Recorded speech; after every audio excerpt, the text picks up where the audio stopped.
Hello friends. So recently I did a couple of videos giving some book recommendations that I think have soft magic and then also some others that have hard magic for those of you that like one or the other, or maybe you just like seeing examples of different magic systems in different fantasy books.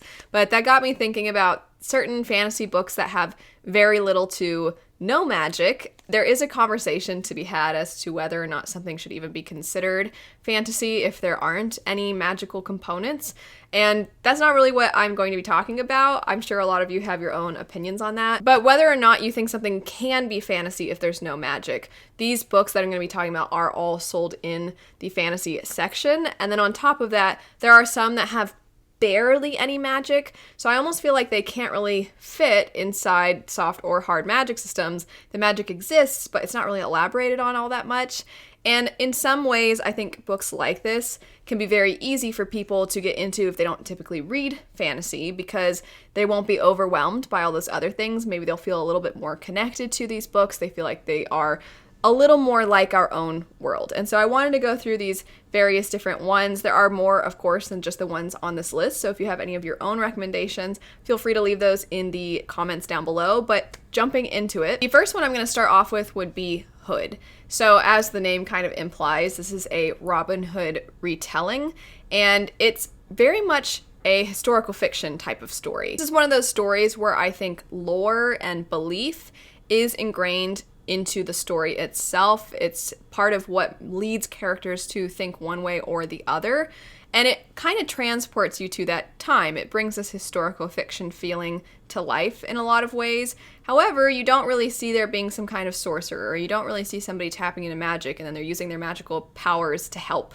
And in the case of Robin Hood, you would think in a fantasy setting, you would have Robin Hood having magic and then using that magic to help the poor, or you would think that it would be an antagonist who's using magic to keep people oppressed, and then Robin Hood would come and help these people in that way. But I was actually really surprised as I continued to read the story. I kept expecting one of the two of those things to occur, and it really didn't. And when there's little snippets of what feel like fantasy moments, like I was saying, it very much comes across more so like these are these people's beliefs. They believe that there is power that kind of motivates them or propels them in a certain direction. But at the end of the day, it is all kind of their own actions that move the plot forward. Another one that is truly unlike anything else I have read in fantasy would be Dark of the West. This is a series that I definitely plan to continue on with because I found the setting to be so interesting and I've heard fantastic things about the sequels. This first book, though, is essentially a fantasy version of World War I.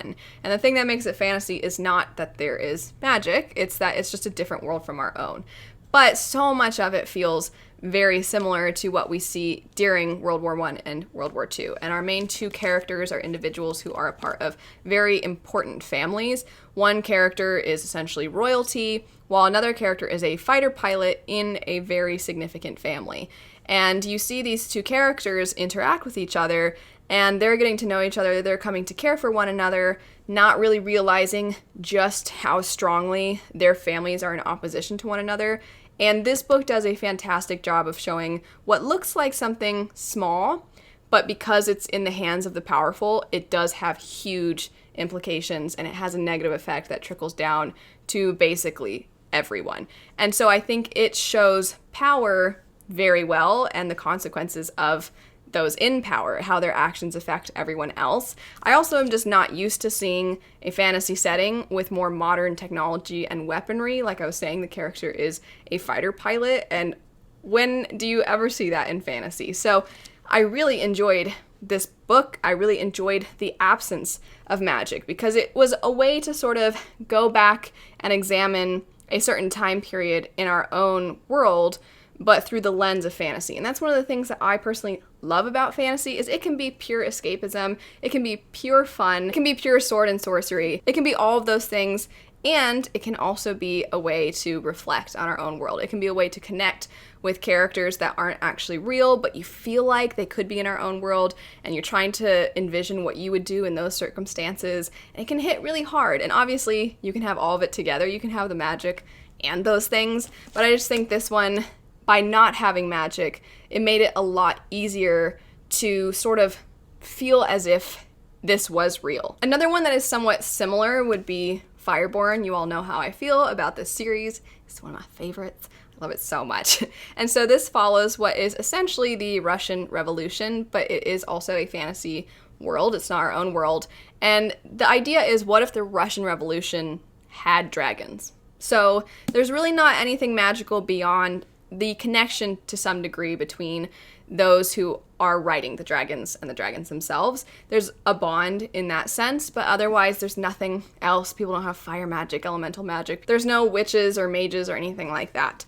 And what it allows is for us to really focus on the politics and the economy and the consequences of a revolution. Those are the things that we're zeroing in on in this. I love those things in fantasy, and I really, that's basically why I love the series so much. It's just seeing these characters who believe in the ideals of this new form of government, but are seeing the negative effects of it, because the previous government, there was a ruling family and they absolutely abused their power. And so now we're looking at, after the revolution, a certain group of people coming up saying, oh, well, you're going to all be equal. You're just going to be in different working classes, essentially.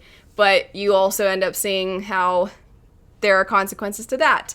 But we have these characters that saw the negativity of the previous form of government, and so they're just searching for something new, and they believe in this. They believe in the idea of everybody being equal, but then the practical applications of it. There's just some really, really heartbreaking scenes, and it's so good. But the addition of the dragons, as opposed to addition of something magical, having the addition of dragons is adding a whole other factor in. And I believe Rosaria Munda herself has said something along the lines of, you know, seeing things like Game of Thrones and how big of an impact just having dragons ends up being. And so it's kind of like tying that in with real history. And I just think it makes for such an engrossing, gripping read. I absolutely love it. While a lot of these have been much more historical in nature, this next one is not so much. And it's been quite a while since I've read it, so I'm a little fuzzy on all of the details. But I remember just being like, oh, that was kind of a fun read, and that would be Long May She Reign. So the setup for this one is we follow a character who is very loosely related to the ruling family, as in she's 20-something in line to rule. I just double checked. She's 23rd in line to rule, which basically means she's never going to rule, or at least that's what she thought. And then there is something that occurs and everybody is killed, and now she is the next ruler. She was never expecting to be. She's always been a little bit eccentric. She's always been somebody who kind of keeps to herself, and she really loves to experiment. She loves to do things that are more so involved with math and science as opposed to politics, because she always had that freedom. Nobody was expecting her to rule.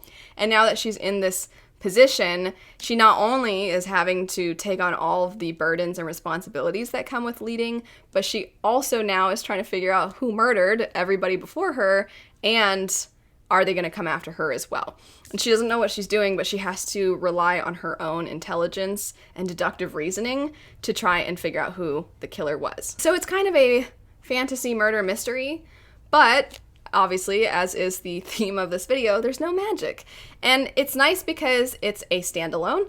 It's nice because there's not all these other factors that you have to take in and try to learn. So if you're somebody who you enjoy dipping your toes in fantasy every now and then, this might be a good one if you barely ever read the genre, but you're looking to get more into it. Like I said, it's been a long time since I read it, so the details are a little fuzzy. It's also young adult, so you're not going to get too gritty. You're not going to get too deep, but it's a great, just fun pick up over the weekend kind of a read. The last one I'll mention for today would be She Who Became the Sun. This one is 100% a historical fantasy.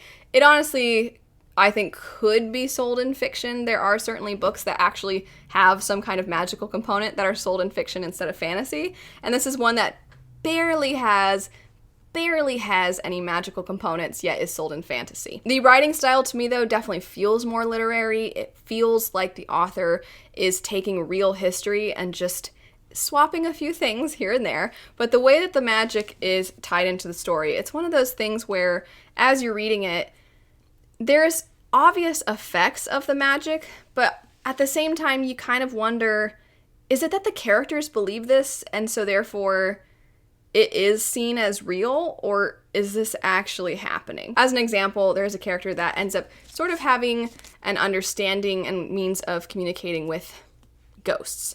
And at one point, they sort of call on the ghosts to do them a favor, and then a bunch of people get sick. And that's what I mean by, okay, did that actually happen? Did you just use magic? Or did people get sick because of maybe some kind of a plague or something like that? And if you wanted to dive really deep into the book, you could probably debate whether or not these things are actually happening or not. It's almost like an unreliable narrator sort of situation. But regardless, I think it brings to life the way people actually felt and believed at that time. It's very fitting for the time period that it's taking place. And if you haven't heard about this book or haven't heard me talk about this book, the setup for it is that we follow a character who her family members have died, and one of them was destined for greatness. However, because of the time period and there being very strict gender roles, our main character wants to take her brother's destiny for herself, but knows that to be able to do that, she now then has to live her life as if she were him. And she has to take on all of the things that come with being a man. And then you have another character who I would say sort of parallels this character in the themes of destiny and the themes of obligation. This other character feels that they need to avenge their ancestors. And so they believe in destiny as well, except for where the one character is destined, they believe, for greatness now.